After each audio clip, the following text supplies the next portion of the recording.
Good morning everybody. আজকে আমরা এডুকেশনের উপর এখানে আমাদের যে ওরিয়েন্টেশন প্রোগ্রাম হচ্ছে, সাবজেক্ট স্পেসিফিক ওরিয়েন্টেশন প্রোগ্রাম, সেটা এডুকেশনের উপর হচ্ছে। তো এর আগে আপনারা জানেন যে আমরা এবছর 24-25 শিক্ষাবর্ষ থেকে সেমিস্টার সিস্টেম চালু করলাম। এটা আমাদের অনেকটাই মানে কি বলবো, অনেকটা হচ্ছে রেভলিউশনারি স্টেপ বলতে পারেন।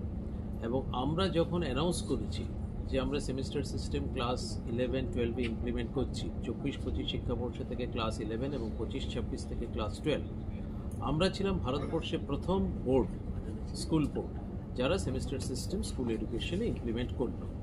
তারপর আরও ইনফ্যাক্ট 3-4টে স্টেট আরও ওরা নোটিফিকেশন দিয়েছে যে ওরা সেমিস্টার সিস্টেম ইমপ্লিমেন্ট করছে, যেমন মহারাষ্ট্র রয়েছে, তারপর হরিয়ানা রয়েছে, তারপর হচ্ছে কেরালা রয়েছে। এরকম বেশ কয়েকটি স্টেট আছে যারাও কিন্তু সেমিস্টার সিস্টেম ইমপ্লিমেন্টেশনের রাস্তায় গেছে। কিন্তু আমরা যখন শুরু করেছিলাম তখন আমরা ফার্স্ট ছিলাম। ফলে আপনারা সবাই জানেন যে 24-25 শিক্ষাবর্ষ থেকে ক্লাস 11, 25-26 থেকে ক্লাস 12-এ আমরা সেমিস্টার সিস্টেম আমরা ইন্ট্রোডিউস করছি। ফলে এবছর অ্যাকচুয়ালি ক্লাস 11-এ সেমিস্টার সিস্টেম ইন্ট্রোডিউসড হচ্ছে। সেমিস্টার সিস্টেমের সাথে অ্যানুয়াল সিস্টেমের যেটা মেজর পার্থক্য, এতদিন আমাদের ছিল হচ্ছে অ্যানুয়াল সিস্টেম।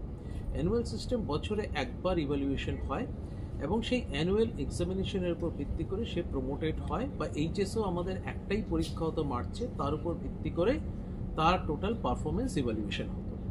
কিন্তু অ্যানুয়াল সিস্টেমের একটাই প্রবলেম হচ্ছে, যেটা এতদিন এইচএসএ বা সর্বত্রই আছে, প্রত্যেকটি জায়গাতেই স্কুল এডুকেশনে রয়েছে, যে একটি পরীক্ষার মাধ্যমে একটি ছাত্র বা ছাত্রীর তার পারফরমেন্স ইভ্যালুয়েশন হচ্ছে। ফলে সেক্ষেত্রে তাহলে একটি পরীক্ষা যদি কোনো কারণে খারাপ হয়, তার কোনো শারীরিক কারণ হতে পারে, মানসিক কারণ হতে পারে, ফ্যামিলি প্রবলেম হতে পারে, তাহলে কিন্তু তার ফিউচার লাইফটা অনেকটাই কিন্তু জিওপার্ডাইজড হয়ে যাচ্ছে।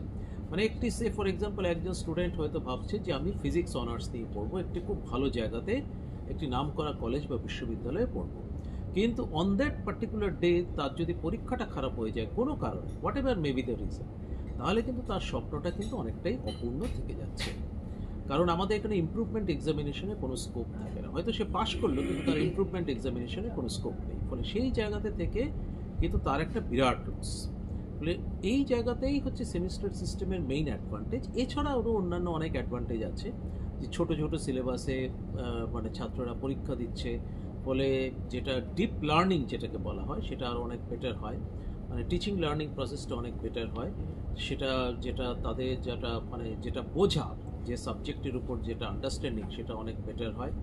কিন্তু সবথেকে বড় সুবিধা হচ্ছে যে নিজের যদি কোনো কারণে একটা পরীক্ষা যদি খারাপ হয়, অন্য আরেকটি সেমিস্টারে সেটা রিকভার করার কিন্তু সুযোগ থাকে। এটাই হচ্ছে সেমিস্টার সিস্টেমের সবথেকে বড় তাৎপর্য। তো যাই হোক, এবছর আমরা সেমিস্টার সিস্টেম চালু করলাম। তো সেমিস্টার সিস্টেম মানে অ্যাকচুয়ালি 11-12 2 ইয়ার্স কোর্স। ফলে এখানে 4টে পরীক্ষা হয়ে গেল। সেমিস্টার 1-2 হচ্ছে ক্লাস 11, সেমিস্টার 3-4 হচ্ছে ক্লাস 12। এবার আমরা যেটা রেখেছি একটা বিশেষত্ব হচ্ছে অড সেমিস্টার, মানে সেমিস্টার 1 এবং 3 হচ্ছে আমরা এমসিকিউ বেসড ইভ্যালুয়েশন করছি, মানে multiple choice type of question. আর ইভেন সেমিস্টার, যেটা সেমিস্টার 2 এবং 4 বলা হয়, সেটা হচ্ছে বেসিক্যালি এসএকিউ, মানে শর্ট অ্যান্সার টাইপ কোয়েশ্চেন, এবং ডেসক্রিপটিভ কোয়েশ্চেন ডিকিউ। এইভাবে কিন্তু ইভ্যালুয়েশন হবে। ফলে অড সেমিস্টার হচ্ছে এমসিকিউ, ইভেন সেমিস্টার হচ্ছে এসএকিউ এবং ডিকিউ। আরেকটা জিনিস হচ্ছে এখানে উল্লেখযোগ্য, যে ক্লাস 11-এর সমস্ত পরীক্ষাই কিন্তু স্কুল কর্তৃপক্ষ তারা নেবে, এবং ছাত্রছাত্রীরা যে যার নিজেদের ভেন্যুতেই কিন্তু পরীক্ষা দেবে, মানে যে যার নিজেদের স্কুলেই কিন্তু পরীক্ষা দেবে। আর যেটা ক্লাস 12-এর মানে সেমিস্টার 3 এবং সেমিস্টার 4, এই সমস্ত পরীক্ষাই কিন্তু কাউন্সিল কন্ডাক্ট করবে সেন্টার ভেন্যু কনসেপ্টে। তার মানে অ্যাজ ইফ, মানে 2025-26 শিক্ষাবর্ষে প্রথম ক্লাস 12 হবে, সেই বছর হচ্ছে সেপ্টেম্বরে সেমিস্টার 3 এবং 2026-এর মার্চে হচ্ছে সেমিস্টার 4। অ্যাজ ইফ দুটো সেমিস্টার পরীক্ষা ওই 25, মানে দুটো এইচএস পরীক্ষা 25-26 শিক্ষাবর্ষে হচ্ছে। এটাই হচ্ছে একটা সবথেকে গুরুত্বপূর্ণ আসপেক্ট। মানে এইচএস পরীক্ষা আগে একটাই হতো, এখন সেটা স্প্লিট হয়ে গেল ইন্টু 2 সেমিস্টার্স, সেমিস্টার 3 এবং সেমিস্টার 4। দুটোই আমরাই কন্ডাক্ট করব, দুটোই সেন্টার ভেন্যু কনসেপ্টে হবে, এবং দুটোই কিন্তু মানে অত্যন্ত ইকুয়ালি ইম্পর্টেন্স, মানে ইম্পর্টেন্সের দিক থেকে কিন্তু সেম ইম্পর্টেন্সই থাকছে, কারণ 50-50 ওয়েটেজ থাকছে। তো যাই হোক, এডুকেশনে আমরা আসি।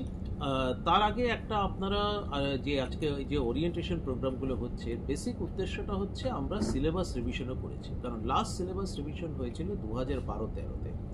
ফলে 24-25 শিক্ষাবর্ষ থেকে আফটার 12 ইয়ার্স আমরা নতুন সিলেবাস আমরা ইন্ট্রোডিউস করলাম। প্রত্যেকটি সাবজেক্টেই কিন্তু আমরা সিলেবাস চেঞ্জ করেছি। মেজর সাবজেক্টসগুলোর ক্ষেত্রে আমরা 2জন করে এক্সপার্ট রেখেছিলাম ফ্রম স্কুল, 1জন করে এক্সপার্ট রেখেছিলাম ফ্রম কলেজ, আর 1জন করে এক্সপার্ট ছিলেন ফ্রম ইউনিভার্সিটি। ফলে এই 4জন এক্সপার্ট তো প্রত্যেকটি সাবজেক্টের ক্ষেত্রেই ছিলেন, প্লাস তার সাথে মেজর সাবজেক্টগুলোর ক্ষেত্রে আমরা 1জন করে সিবিএসসি এক্সপার্টও রেখেছিলাম, যাতে ন্যাশনাল লেভেল কারিকুলামের সাথে আমাদের খুব একটা ডিপার্চার না হয়, যাতে আমাদের ছাত্রছাত্রীরা ডিফারেন্ট কম্পিটিটিভ এক্সামিনেশনে যাতে কোনো সমস্যায় না পড়ে। ফলে সেই হিসেবে আমরা 1জন করে সিবিএসসি এক্সপার্টও রেখেছিলাম for all the major subjects. কিন্তু হিউম্যানিটিজ সাবজেক্টসগুলোতে আমরা সবসময় লোকাল ফ্লেভারকেও গুরুত্ব দিয়েছি, কারণ লোকাল ফ্লেভারটা হচ্ছে খুবই গুরুত্বপূর্ণ হিউম্যানিটিজ সাবজেক্টগুলোর ক্ষেত্রে। ফলে সিলেবাস যেমন কমপ্লিট রিভিশন হলো, তারপর সিলেবাস বাইফার্কেশন হলো। সিলেবাস বাইফার্কেশন মানে ইন্টু 4 সেমিস্টার্স। ক্লাস 11-এর সেমিস্টার মানে যে সিলেবাস ছিল সেটাকে 2টো সেমিস্টারে ডিভাইড করা হয়েছে, সেমিস্টার 1 and 2, এবং ক্লাস 12-এর যা সিলেবাস হবে সেটাকেও 2টো সেমিস্টারে ডিভাইড করা হয়েছে, সেমিস্টার 3 এবং 4। এবং এমনভাবে যে টপিকগুলোকে আমরা ঠিক করেছি যাতে টপিকগুলোর মধ্যে যাতে ফ্লো অফ যেটা মানে কন্টিনিউইটি যেটাকে বলে, সেই কন্টিনিউটিটাও থাকে, আবার তার সাথে অড সেমিস্টারে যাতে এমসিকিউ বেসড কোয়েশ্চেন সেট করা যায় সেদিকেও আমরা কিন্তু ইকুয়াল আমরা কিন্তু সেটা নজরটা দিয়েছি। কারণ অড সেমিস্টার মানে সেমিস্টার 1 এবং সেমিস্টার 3 কিন্তু কমপ্লিটলি এমসিকিউ জাতীয় হবে। এমসিকিউ বলতে আমরা বুঝি যে সাধারণ একটা প্রশ্ন থাকবে, তার 4টে অল্টারনেটিভ ABCD, যে কোনো একটা কারেক্ট হবে, একদম এক্সক্লুসিভলি একটা কারেক্ট হবে। কিন্তু সেটার মধ্যেও আরও অনেক রকম প্রশ্ন হতে পারে, স্ট্রেট এমসিকিউ হতে পারে, কলম ম্যাচিং হতে পারে, ফিল ইন দ্য ব্ল্যাঙ্কস হতে পারে, কেস স্টাডিজ হতে পারে, অনেক রকমের এমসিকিউ হয়। ফলে সেটা সাবজেক্ট টু সাবজেক্ট ভ্যারি করবে। এখানে যারা সাবজেক্ট এক্সপার্ট আছেন তারা detail with respect to education যে চেঞ্জেসটা কী হলো সেটা আপনাদের কাছে টোটালি তারা প্রেজেন্ট করবেন, এবং সবথেকে বড় কথা এই চেঞ্জ পার্সপেক্টিভে আপনারা কীভাবে প্রশ্ন সেট করবেন সেটাও কিন্তু ইন ডিটেইলে কিন্তু আলোচনা করা হবে। আজকে এখানে আমরা এই এডুকেশনের বেশ কয়েকটি হাফে আমরা করছি, মানে টোটাল যাতে আমরা এই অনলাইন এটা জুম প্ল্যাটফর্মে হচ্ছে। আজকে আমরা ফার্স্ট হাফে সাউথ এবং নর্থ 24 পরগনাসের আপনারা যারা শিক্ষক শিক্ষিকারা রয়েছেন তারা রয়েছেন, দক্ষিণ দিনাজপুর রয়েছেন, দার্জিলিং প্লেন রয়েছেন, আলিপুরদুয়ার এবং কালিম্পং, এতগুলো ডিস্ট্রিক্টের আপনারা কিন্তু প্রতিনিধিরা রয়েছেন, শিক্ষক শিক্ষিকারা রয়েছেন।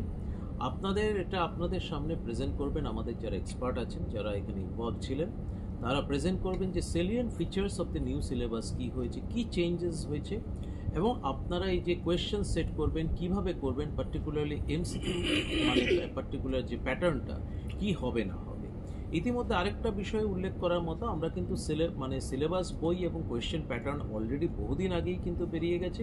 ভেরি রিসেন্টলি কিন্তু আমরা স্যাম্পল কোয়েশ্চেন বইও কিন্তু বার করেছি। স্যাম্পল কোয়েশ্চেন পেপার বুকলেট যেটা আছে ফর সেট 1, সেট 2, সেট 3 আলাদা আলাদা করে বই আছে। প্রত্যেকটি বই কিন্তু ল্যাঙ্গুয়েজ পেপারসগুলো প্রত্যেকটি বইই আছে, সেগুলো কিন্তু available from all the regional offices. ফলে যারা দার্জিলিং কালিম্পংয়ের আছেন বা দক্ষিণ দিনাজপুর আছেন তারা কিন্তু NBRO থেকে সেই বইগুলো কিন্তু অ্যাভেলেবেল।